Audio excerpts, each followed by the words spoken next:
Hello, good morning. Welcome to our Tuesday edition of Morning Inspiration. And our morning Bible inspiration will come from, una po natin sa Book of Hebrew, chapter 12, verse 11. For the moment, all discipline seems painful rather than pleasant. But later, it yields the peaceful fruit of righteousness to those who have been trained by it. Another one po, galing naman po sa Proverbs chapter 12 verse 1. Whoever loves discipline loves knowledge, but he who hates reproof is stupid. Yan po. And last po natin, sa Proverbs pa rin po chapter 3 verse 11 to 12. My son, do not despise the Lord's discipline or be weary of his reproof. For the Lord reproves whom he loves, as a father the son in whom he delights. Yan po ang ating tatlong Bible morning verses that to inspire us. And again, good morning po, and this is Tuesday, and this is the day that the Lord has made. We will rejoice and be glad in it. So this is another day, another blessing, another experience of inspiration, motivation that comes from the Lord. If we have managed to come out for today, this morning, and we win over yesterday, so we are very much hopeful that the Lord will always be with us more today to be able for us to finish everything that was on our shoulder to do this day. No po, we are expecting of God's blessing today because God's blessing is always new in the morning. No po, uh, we always expect of that to happen. Without the Lord in our life, it would be very hard to finish the day. No po. But we are thankful that we have been able to finish yesterday, and the Lord has given us another list of life today. No po. And today we will be discussing about discipline. No po. It is a very important point in our Christian life, discipline. No po. Sometimes the Lord will take us into so many different situations, no po, in our lives to be able to impose the discipline that He wanted us to learn. No po. Our being a Christian and as we receive the Lord as our personal Savior and Lord, we have with us the power of the Holy Spirit that is working in us, and He is starting to rebuild a new creation out of our acceptance of the Lord Jesus as our personal Savior and Lord, acknowledging that He died on the cross, no, on the cross for our sin, and He died for the cross for our sins. So when we receive Him as our personal Savior and Lord, we became a new creation. No po.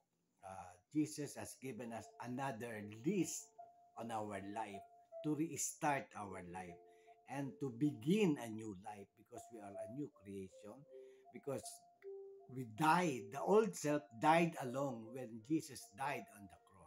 And because of the resurrection of the Lord after 3 days, we also resurrected together with Him with the same power that raises Jesus from the dead. And with the power of the Holy Spirit residing in us, the ministry of the Holy Spirit is to create a new creation out of that, in line with the plan of the Lord in our lives.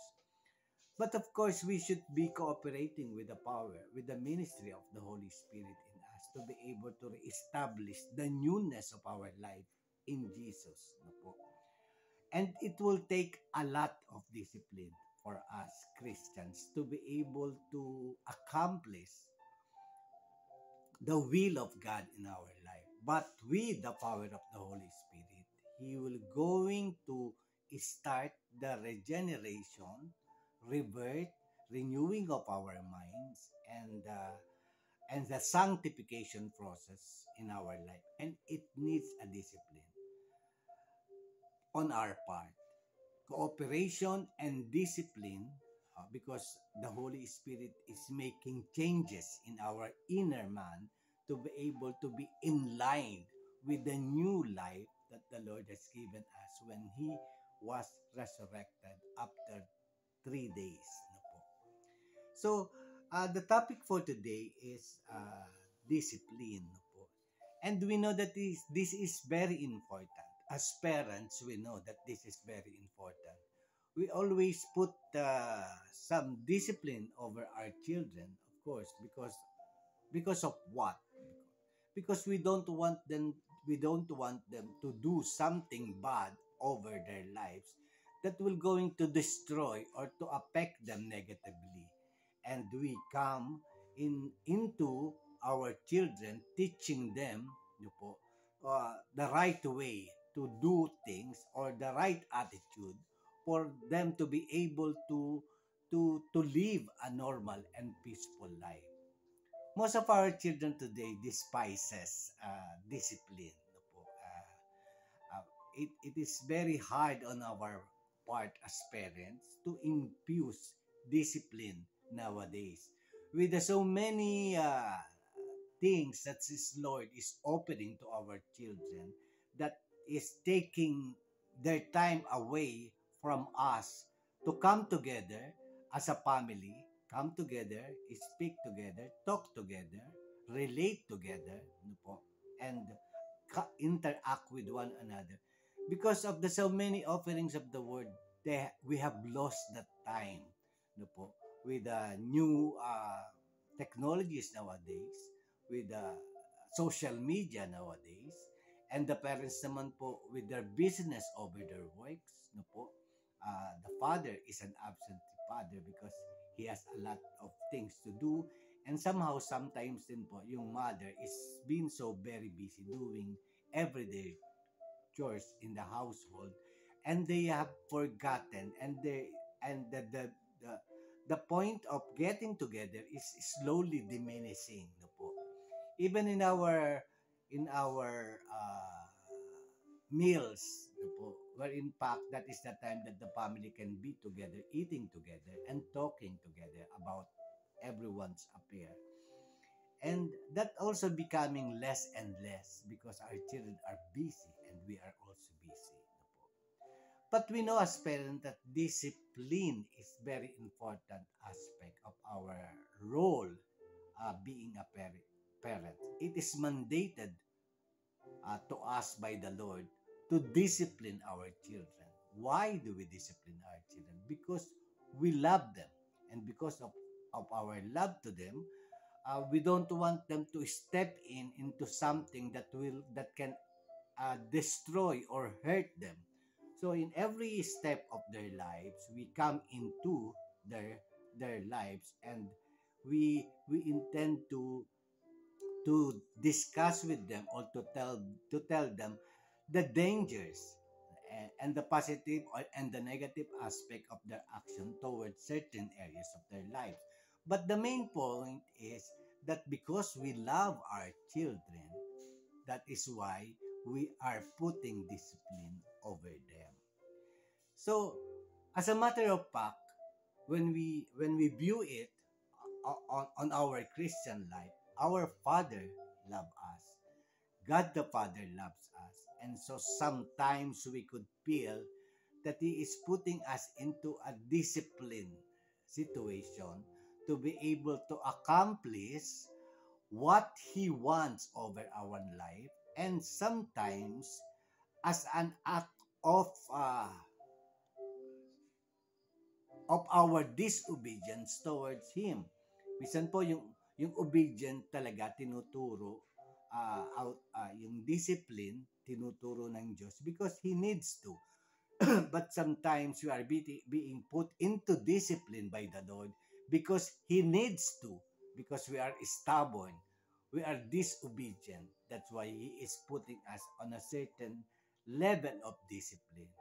But disciplining, the Lord is putting us into discipline because He wants us to learn it. But sometimes, because of our disobedience, God is putting us into a discipline mode of our lives. But we know that we discipline our children because we love them. We don't want them to suffer or to take action that will destroy their life. So much more, our Father in heaven. Excuse me. He is putting us into a discipline because he loves us. He loves us and he don't want him we don't he doesn't want us to be destroyed with our wrong decision, with our wrong action, with our wrong behavior. So discipline plays a vital role in our Christian living. Yun nga pong sinabi natin na sa Heview, for the moment, all discipline seems painful rather than pleasant. But later, it yields the peaceful fruit of righteousness to those who have been trained by it. Yan po ang sabi sa Hebrew 12 verses 11. So, any form of discipline would be painful or hard at the moment. No po?